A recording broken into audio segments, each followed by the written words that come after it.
Nous voulons vraiment vous dire merci de ce que vous avez le courage d'être toujours chaque mardi pour étudier la parole de Dieu. Ça nous fait du bien quand nous sommes ensemble en train d'étudier la parole de Dieu. Comme le mardi passé, nous avons abordé le chapitre 15 des Actes des Apôtres. Après avoir terminé le chapitre 13 et 14, nous avions abordé le chapitre 15. Nous allons passer par la prière pour entrer dans le vif du sujet de notre chapitre 15. Prions. Père Céleste, nous voulons encore te dire merci pendant cette période éternelle que nous sommes confinés, notre Dieu. Béni sois-tu, toi le grand Dieu.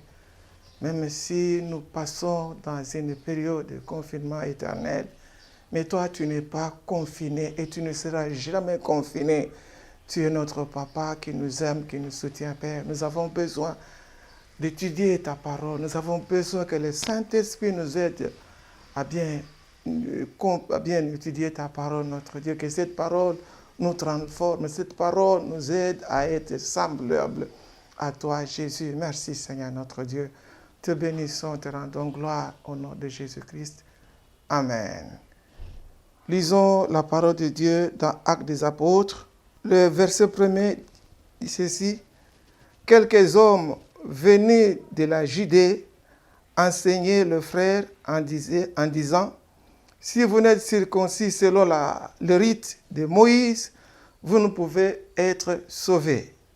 Paul et Barnabas eurent avec eux un débat et une vive discussion, et les frères décidèrent que Paul et Barnabas et quelques-uns de leurs monteraient à Jérusalem vers les apôtres et les anciens pour traiter cette question. Après avoir été accompagnés par l'Église, ils poursuivirent les routes à travers la Phénicie et la Samarie, racontant la conversion des païens et causaient une grande joie à tous les frères.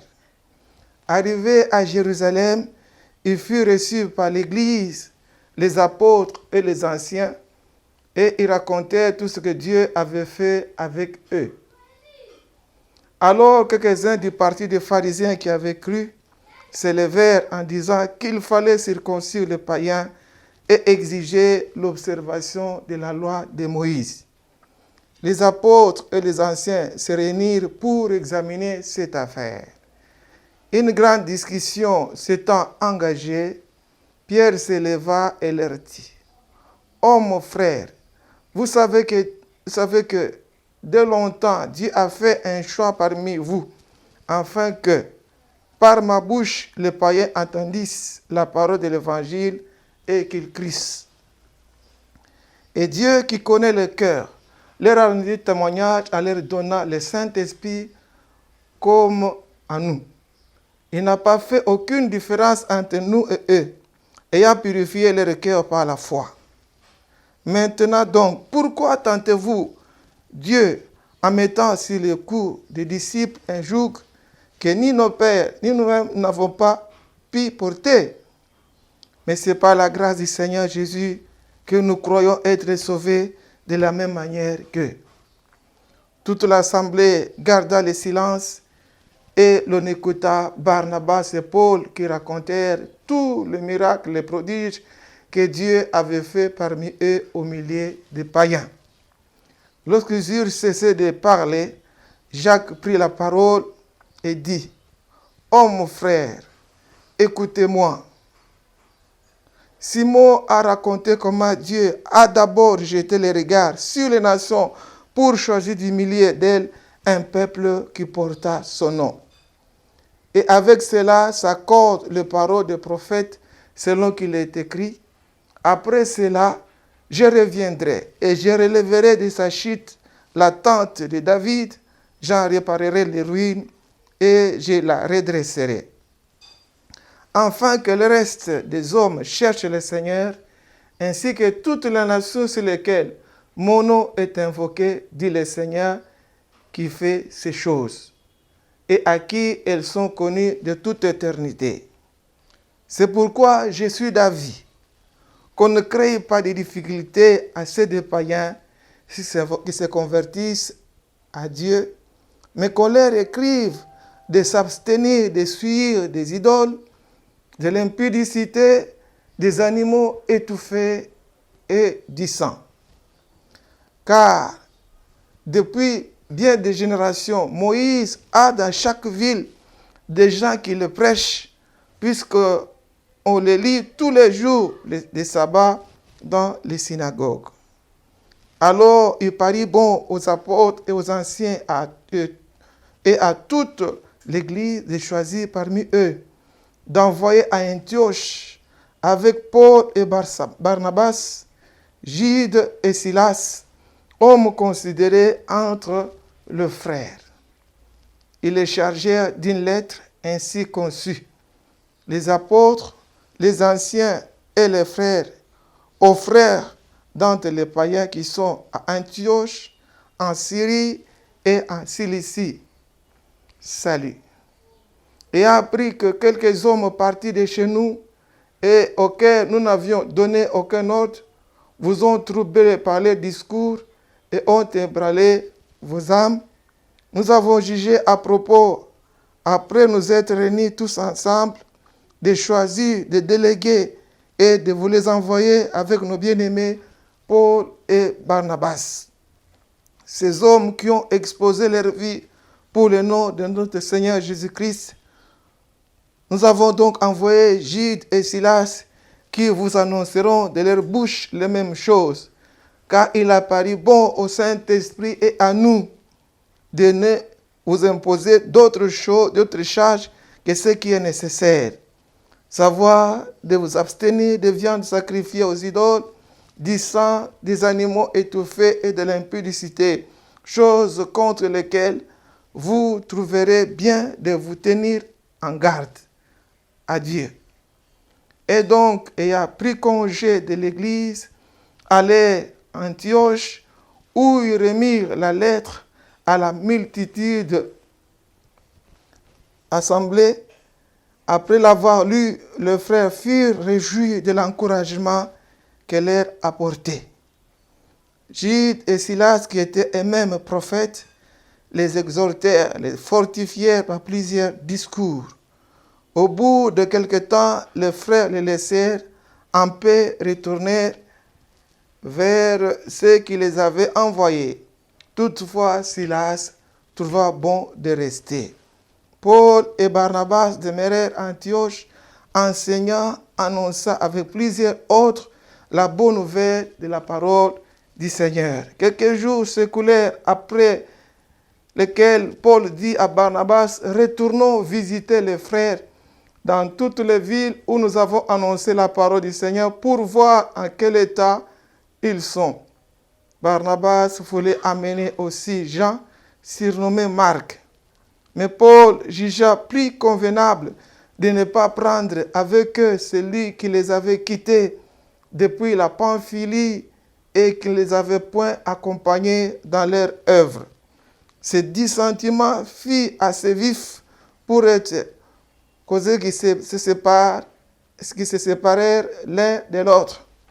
Et Barnabas prenant Marc avec lui et s'embarqua pour l'île de Chypre. Paul fit choix de Silas et partit, recommandé par les frères à la grâce du Seigneur. Il parcourut la Syrie, la Cilicie, fortifiant les églises. Bonne lecture, que Dieu soit loué.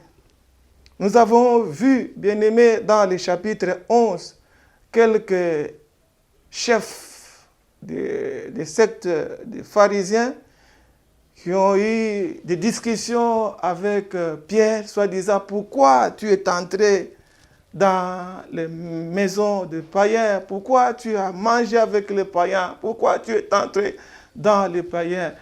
Ils ont attaqué Pierre lorsque Dieu avait envoyé Pierre aller prêcher Corneille. Les mêmes Juifs qui avaient troublé Pierre, c'est les mêmes Juifs qui sont allés dans l'assemblée d'Antioche commençaient à troubler les païens, leur disant, vraiment, vous entrez dans notre assemblée, vous entrez dans nos synagogues, nous sommes contents, mais vous n'êtes pas sauvés si vous n'acceptez pas de passer par la circoncision. Ils ont troublé les membres de l'église d'Antioche. Dieu merci, Paul et Barnabas, ils étaient là. Ils ont entendu des faux enseignements, des fausses doctrines que certains chefs juifs, des sectes des pharisiens sont venus à Antioche pour troubler, pour annoncer des faux enseignements. Paul a eu le courage d'encadrer les membres de l'église d'Antioche pour leur dire la circoncision, c'était une bonne chose dans l'Ancien Testament. C'était un signe qui prouvait que quelqu'un, un homme, est croyant et qui désire la bénédiction de Dieu. Ça, c'était dans l'Ancien Testament. Ça, c'était dans l'Ancienne Alliance. C'était un commandement que Dieu avait demandé à Abraham et aux autres de se conformer à cet ordre qu'il avait donné. Ça, c'était l'Ancien Testament. Il ne faut pas encore oublier que toutes les cérémonies de l'Ancien Testament ont été accomplies et mises de côté en Christ. Tout ce que les hommes chercheront à ajouter à l'œuvre de Christ, sous prétexte que c'est nécessaire au salut, c'est tout à fait faux, ce n'est pas vrai. La foi au Seigneur Jésus-Christ et à l'œuvre qu'il a accomplie sur la croix est la seule chose qui est nécessaire au salut. Si un homme comprend sa culpabilité, il n'est pas obligé de pratiquer de bonnes œuvres telles que la circoncision, le baptême, être inscrit dans une carte pour être membre d'une église, pour être sauvé, ce n'est pas vrai. Nous sommes sauvés, c'est en acceptant Jésus-Christ comme Seigneur et Sauveur.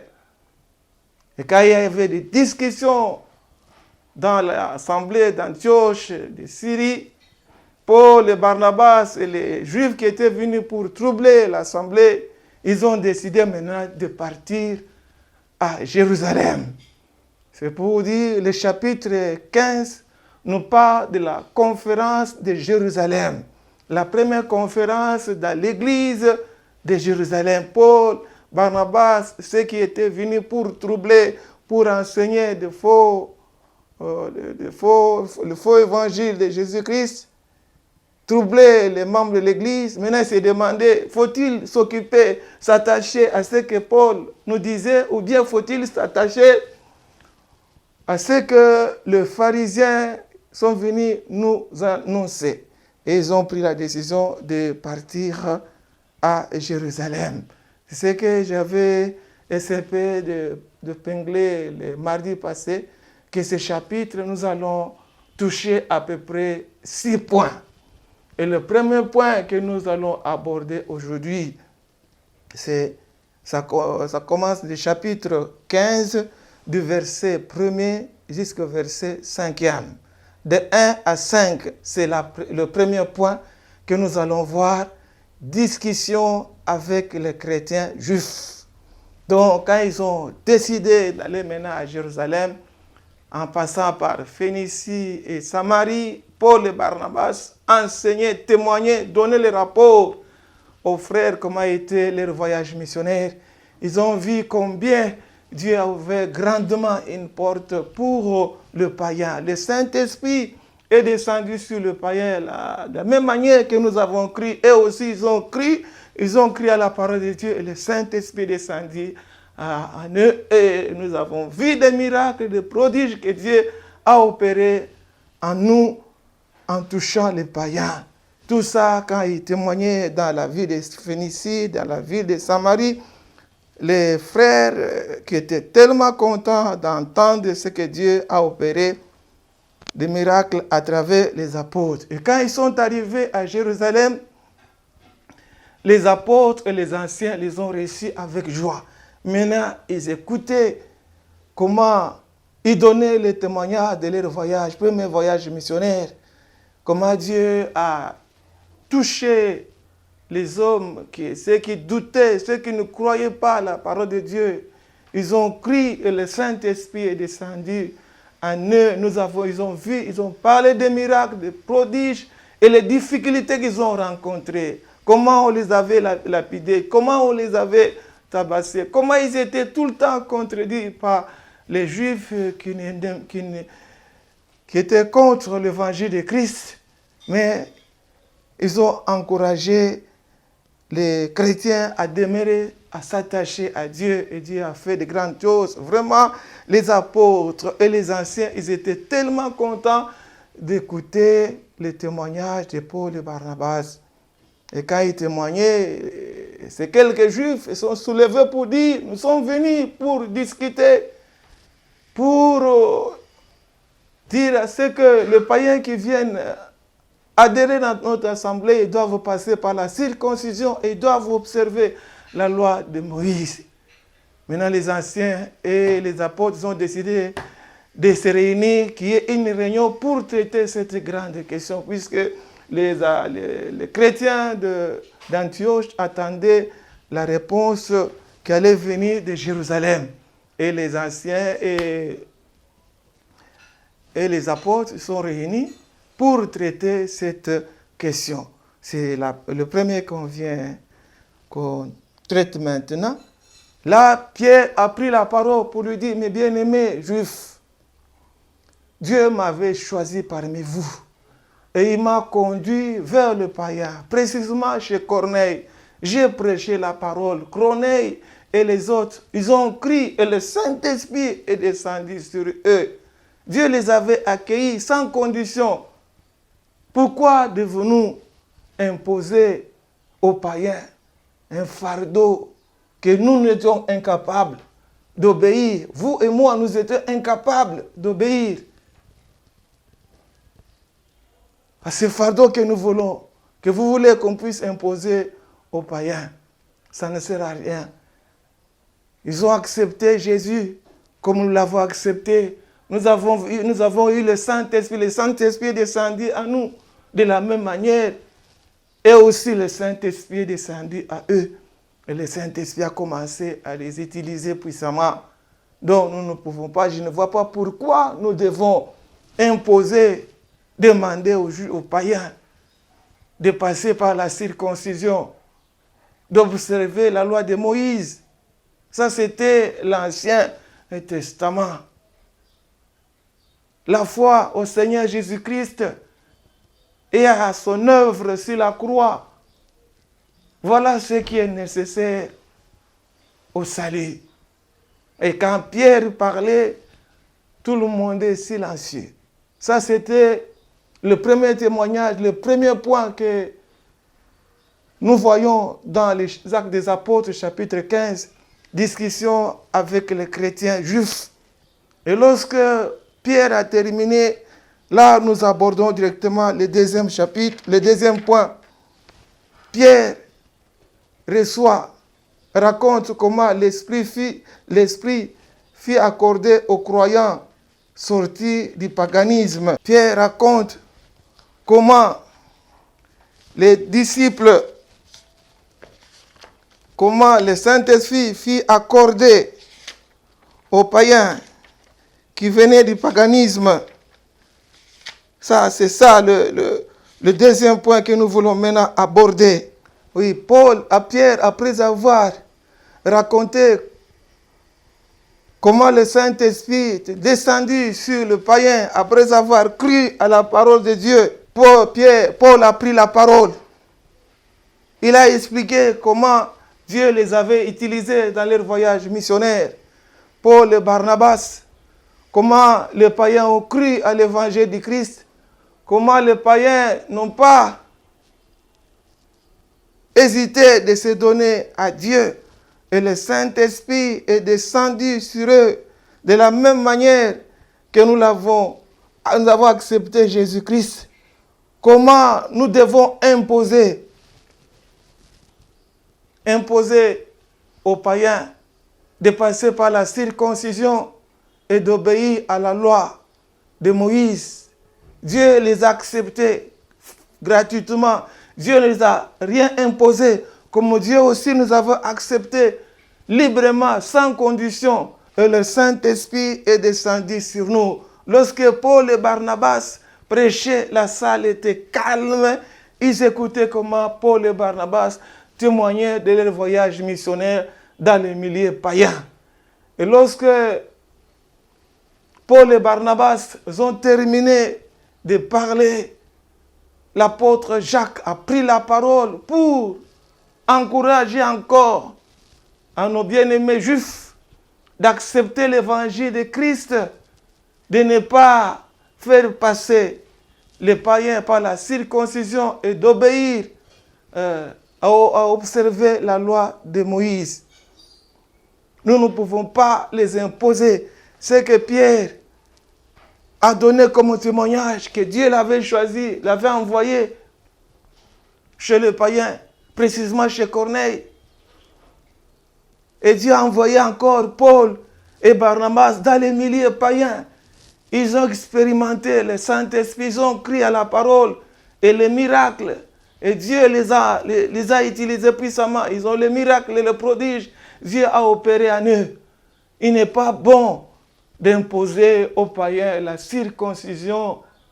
Il est poussé à obéir, à observer la loi de Moïse pour être sauvés. Non.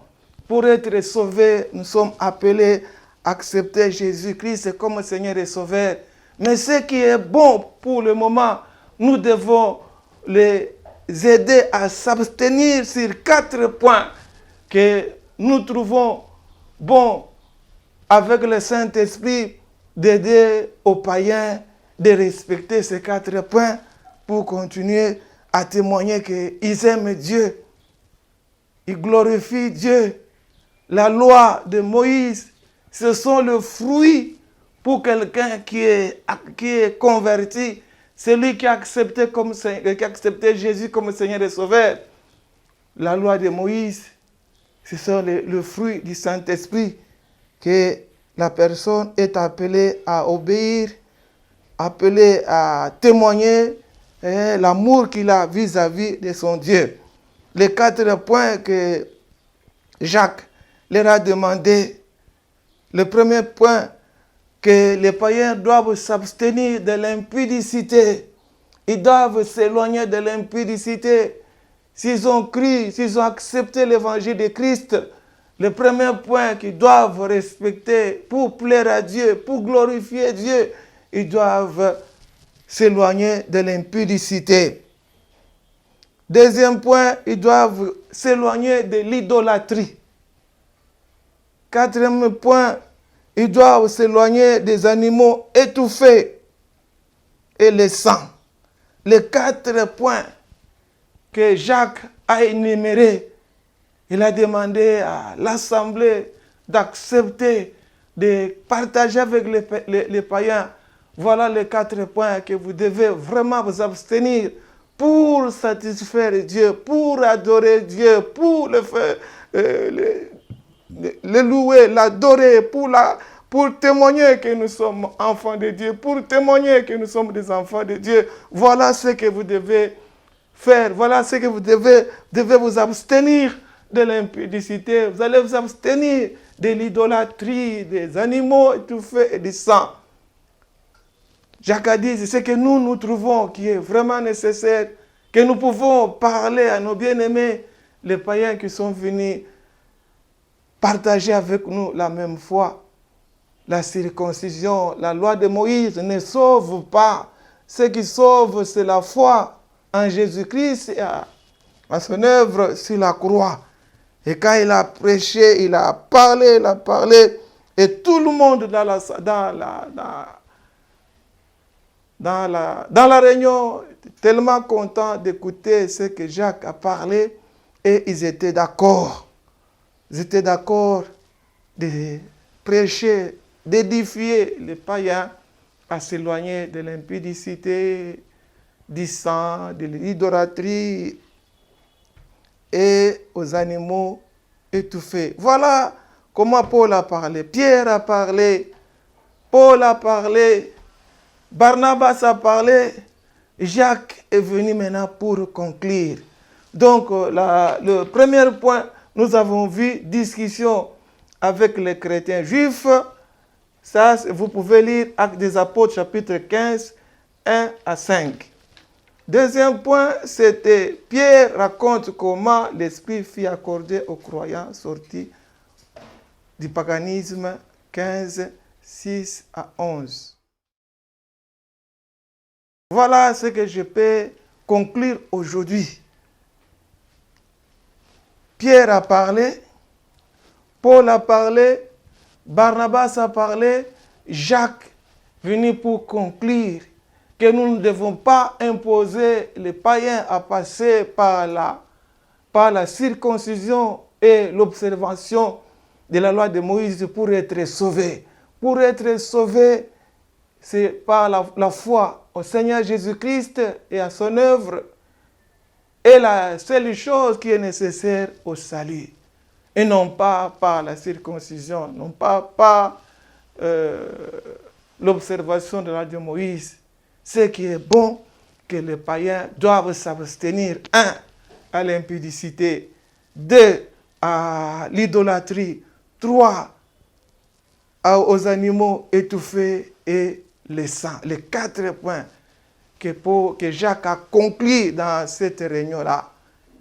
Et ceux qui étaient pour, ils ont applaudi. Et le mardi prochain, nous verrons est-ce que tout le monde était d'accord de ce que Jacques avait demandé d'imposer aux païens. Voilà pour aujourd'hui. Nous pouvons nous arrêter par ce 3e point. Nous allons encore aborder d'autres points le mardi prochain. Si vous pouvons prier pour terminer. Père Céleste, nous voulons te dire merci. Nous comptons sur toi, Père. C'est vrai, la circoncision, c'était une bonne chose dans l'Ancien Testament. Oh Dieu, la circoncision, Père éternel, ne peut pas être un élément au salut, un élément qui nous pousse à être des chrétiens. Non, Seigneur notre Dieu, nous sommes chrétiens dès que nous acceptons Jésus comme Seigneur et Sauveur. Oh, nous te disons merci. L'observation de la loi, c'est le fruit éternel de la personne qui a déjà accepté Jésus comme Seigneur et Sauveur. Dès que nous acceptons Jésus, oh la loi, nous allons commencer à observer la loi, à nous éloigner de tous les péchés qui peuvent nous pousser à être à l'encontre de la volonté de Dieu. Merci Seigneur notre Dieu. Bénis-nous, fortifie-nous éternel. Merci pour ta parole, ça nous fait du bien éternel d'écouter ta parole. Cette parole nous transforme. Bénis notre Église, bénis les mamans, les papas, les jeunes, notre Dieu. Nous avons besoin de toi, Seigneur. Garde-nous fidèles à toi, Seigneur, pendant ces moments difficiles. Nous avons besoin de toi, Seigneur. Relève ceux qui sont découragés. Relève ceux qui n'ont pas la foi, qui ont perdu la foi. Oh, dans des moments pareils, Seigneur, nous avons besoin de toi. Sois béni, sois glorifié, éternel. Au nom de Jésus-Christ. Amen.